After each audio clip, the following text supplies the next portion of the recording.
আমি সেদিনই ফিরে আসবো যেদিন ওর সাথে গুড্ডির কোনো সম্পর্ক থাকবে না। না হলে আমার এখানে ফিরে আসার আর কোনো প্রশ্ন নেই। একটা কথা বলছি তোমায়, যদিও পিকলুর আজকের কার্যকলাপ আমি সমর্থন করছি না, তবু বলছি একটা দিন কিন্তু ঠিক রিভার্স ছিল। গুড্ডি তখন বিয়ে করা বউ ছিল পিকলুর, আর পিকলু ওর সামনে দিয়ে তখন তোমার সঙ্গে দিনের পর দিন মেলামেশা করেছে। তুমিও এতটুকু দ্বিধাগ্রস্ত হওনি এ বাড়িতে আসা যাওয়া করতে, পিকলুর সঙ্গে প্ল্যান প্রোগ্রাম করতে। মনে পড়ছে তোমার? সেদিন কিন্তু গুড্ডি বলে মেয়েটিরও ঠিক এইরকমই কষ্ট হয়েছিল। কষ্টের তো কোনো হিসাব থাকে না মা, কষ্টটা কষ্টই। আজ তুমি নিশ্চয়ই বুঝতে পারছো সেদিন গুড্ডি কতটা কষ্ট পেয়েছিল। তুমি আমাকে বারবার এই একই উদাহরণ কেন দাও বলো তো? আর তুমি বুঝতে পারো না এটা যে গুড্ডির সাথে অনুজের বিয়ে হওয়াটা একটা অ্যাক্সিডেন্ট ছিল, আমার সাথে অনুজের বিয়ে হওয়াটা একটা সম্পর্ক করে বিয়ে। দুটোর তুলনা হয় না, দুটো একদম সম্পূর্ণ অন্য বিষয়। তুমি এই দুটো তুলনা করে যাও কেন সবসময়? আর আমি শুনবো কেন সেটা? আমি শুনতে রাজি নই। তাছাড়া আমি এত কথাই বা বলছি কেন? আমি তো বলেছি জেঠুমনি যে আমি এখানে থাকতে পারবো না, আমার পক্ষে থাকাটা সম্ভব না, আমি চলে যাচ্ছি। যথেষ্ট হয়েছে, আর প্রয়োজন নেই। আমি তোমাদের সবার কথা অনেক শুনেছি, আর হাত জোর করছি মাম্মা, আর না, আর না। না না না না পিকলু, যা যা, ওকে আটকা পিকলু।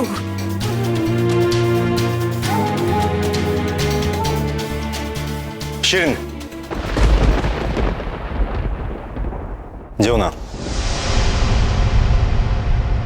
খবরদার বলছি অনুজ, আমাকে তুমি আর আটকানোর চেষ্টা করো না। আমি তো বলছি যে আবার আমার তোমার সঙ্গে সেই দিন কথা হবে যেদিন তুমি আমাকে নিজে গিয়ে বলবে যে তোমার সাথে গুড্ডির আর কোনো সম্পর্ক নেই। যেদিন তুমি আমাকে বলবে যে তোমার ট্রান্সফার হয়ে গেছে আর তুমি আমার সঙ্গে সংসার করতে চাও। তার আগে একদম আমাকে আর ন্যাক করবে না। তোমাদেরও বলছি, তোমরা কেউ আর আমার সাথে যোগাযোগ করার চেষ্টা করো না, কারণ আমার একটু সময় দরকার। কারণ আমি তো এইসবের জন্য প্রস্তুত ছিলাম না। একটু সময় দাও।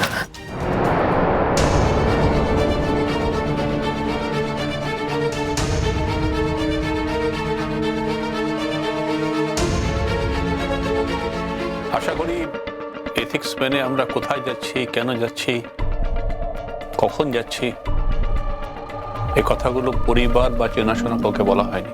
না স্যার। অনুজের ক্ষেত্রে আমি খুব শিওর হতে পারছি না। কি অনুজ? না স্যার, আমি কোথায় যাচ্ছি এরকম কিছু বলিনি, শুধু বলেছি একটা ইম্পর্টেন্ট কেস আছে। বহুদিন ধরে দুটো নটোরিয়াস ক্রিমিনাল অ্যান্টিসোশিয়ালসদের ধরতে পারছি না আমরা। একটা মেজর ফেস লস হচ্ছে। ব্যাপারটাতে আমি এবার থাকবো, কিন্তু আমি কখন জয়েন করবো তোমাদের সাথে সেটা I don't want to disclose নাও।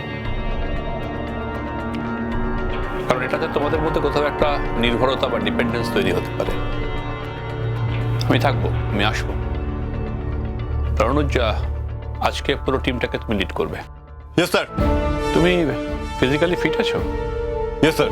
আমাদের রুলস অনুযায়ী যখন অনুজ লিড করছে তখন আপনারা ওকে অন্ধের মতো ফলো করবেন। ক্লিয়ার? আজকের কাজটা কিন্তু একটু রিস্ক আছে, কিন্তু আজকের কাজটা করে ফেলতে পারলে আপনাদের কর্মজগৎ একটা উল্লেখযোগ্য জায়গায় পৌঁছবে। আমরা সবাই কাজ করতে তাই চাই, অ্যাপ্রিসিয়েশন চাই।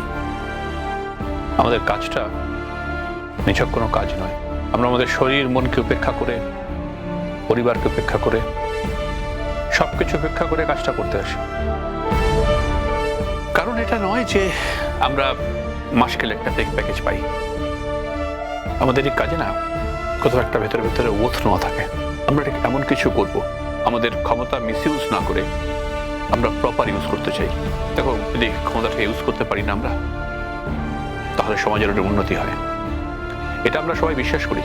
আপনাদেরকে বলছি, এরকম সুযোগ না বারবার আসে না। আমরা একটা রুটিন রাউন্ড দিয়ে বাড়ি চলে যাওয়ার জন্য এখানে আসিনি। আমরা চ্যালেঞ্জ অ্যাকসেপ্ট করতে চাই।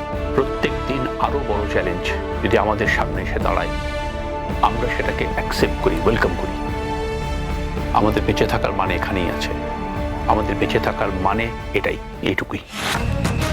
হ্যাঁ, এটা হতে পারে যে কাজটা করে ফেলতে পারলে হয়তো আমাদের একটা প্রমোশন হবে, কিছু টাকা পয়সা বাড়বে, মাইনে ফাইনে বাড়বে, হয়তো রিগার্ডিং পজিশন আমরা একটু উপরে যাবো, কিন্তু সেটাই সব নয়। আপনারা জানেন এগুলো অত্যন্ত বাহ্যিক। ইন্টারনালি, ভেতরে ভেতরে আপনারা as a citizen, as a নাগরিক প্রাউড ফিল করেন না, গর্ববোধ করেন না? আপনাদের মনে হয় না যে আপনারা কিছু সমাজে কন্ট্রিবিউট করলেন? হ্যাঁ, মেবি কখনো কখনো মনে হতে পারে যে আপনারা একটা থ্যাঙ্কলেস জব করছেন। আপনাদের স্লাইড ডেভিয়েশন, সামান্য বিচ্যুতি কোথাও কোথাও আমাদেরকে ধৈর্যহীন করে ফেলতে পারে। অনেক সময় আছে যখন আপনারা সাংঘাতিকভাবে অ্যাওয়ার্ডেড হন। হন তো। এই সব কিছু নিয়েই আমাদের জীবন, আমাদের পথ চলা। আমরা প্রত্যেকে একদিন চুজ করে, পছন্দ করে এই প্রফেশনে এসেছিলাম। তাই এই প্রফেশনের খারাপ দিকগুলোকে বাদ দিয়ে শুধু পজিটিভটা ভাববো, ভালোটা ভাববো।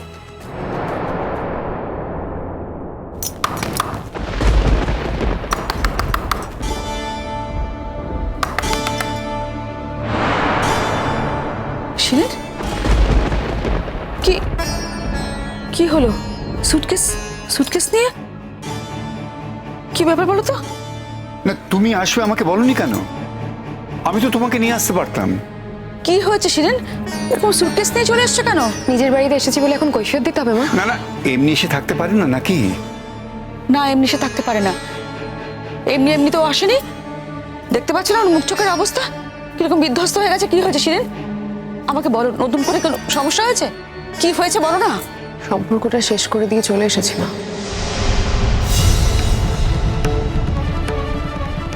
কি শেষ মানে?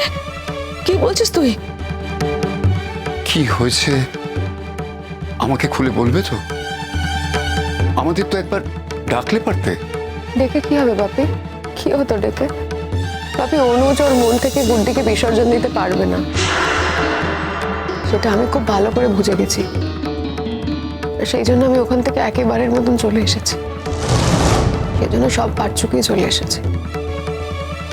তবে অনুজকে আমি দুটো শর্ত দিয়েছিলাম। আমার মনে হয় না ওই শর্ত দুটোতে রাজি হবে। তবে যদি কোনোদিনও রাজি হয় তখন আমি আবার ভেবে দেখব। তবে জানি, মনে মনে জানি যে ওই শর্তগুলোতে কখনো রাজি হবে না। যদি রাজি হতে পারতো না তাহলে এই ঘটনাটা এতদূর গড়াতো না। কি করেছে? কি করেছে বল? আমি প্রথম থেকেই জানি ওই মেয়েটা তোর জীবনটাকে একবারে শেষ করে দেবে, তছনছ করে দেবে। এখনো জেঠুমণি কি বলছে? জেঠুমণি কি বলছে?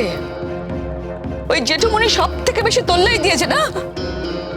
ওই বাড়ির সবাই সবাই তোল্লাই দিয়েছে। হ্যাঁ, পরে অবশ্য কিছু লোক বুঝেছে, কিন্তু ওকে সাপোর্ট করার লোকের তো অভাব নেই। সব থেকে বেশি তোল্লাই দেয় জেঠুমণি। অনুজ যদি ঠিক থাকতো তাহলে কেউ তোল্লাই দিলেও কিচ্ছু হতো না। কি হয়েছে আবার? শোনো, তুমি কোনো কথা বলবে না, কোনো কথা বলো না। তুমি তুমি কম তোল্লাই দিয়েছো। তুমি আমার মেয়েকে ওর সামনে ছোট করেছো, অপমান করেছো। ভুলে গেছো সে কথা? সেই দিনও দেখতে হয়েছে। যাকে এইসব কথাগুলো এখন তখন আর মানেই নেই না। শোন শিরিন, তুই কিন্তু একদম ভেঙে পড়বি না। আমি বলছি তোকে, শক্ত হতে হবে। তুই কিন্তু এবার রুখে দাঁড়া। তোর জীবন নিয়ে এরকম ছিনিমিনি যে খেললো, তাকে এত সহজে ছেড়ে দিবি না। মেবি সামনে সামনে এনকাউন্টার হতে পারে, যুদ্ধ হতে পারে, ভয় পাবেন না। ভয় কেন পাবো স্যার? জীবন মৃত্যু পায় ভৃত্য। ভয় পেলে এই কাজটা এতদিন ধরে করতে পারতাম না স্যার। Enough is enough. আর কোনো সুযোগ নয়। মা, ওনাদের বলে দাও যে আমি আর কখনো ওই বাড়িতে যাব না, আর ওনাদের কারোর এই বাড়িতে আসার কোনো প্রয়োজন নেই। গুড্ডি গুড্ডি